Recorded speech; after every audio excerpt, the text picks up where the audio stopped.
Comme vous pouvez le voir sur la vidéo, les filles sont allées à la pharmacie réaliser du gel hydroalcoolique sous l'œil du pharmacien.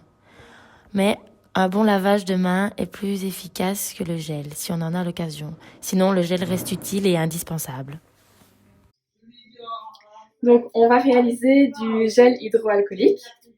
Donc, dans une solution à 100 ml, on a besoin de 83,3 ml d'alcool à 90 degrés, de 1,45 ml de glycérine, de 11,08 ml d'eau et de 4,17 ml d'H2O2 à 3%.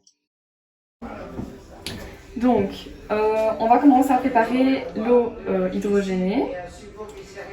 Nous, on va réaliser 1500 ml de gel.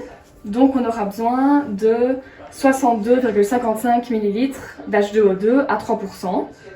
On arrondit à 65 ml pour des facilités de calcul. Et donc, comme celui-ci il est à 30%, pour en obtenir du H2O2 à 3%, on va diviser par 10. Donc, on va utiliser 6,5 ml d'H2O2 à 30%. Donc je vais prendre 6,5 ml de ceci.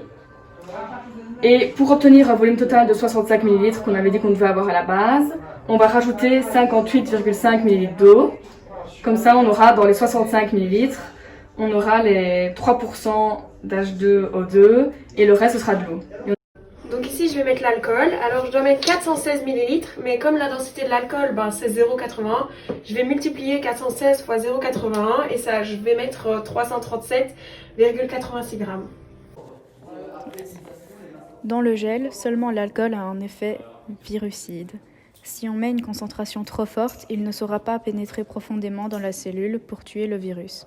Une concentration trop faible est également inefficace. Il faut donc une concentration comprise entre 70 à 85% d'alcool pour tuer un virus. Peu importe d'où viennent les désinfectants, qu'ils soient de grande surface ou de pharmacie.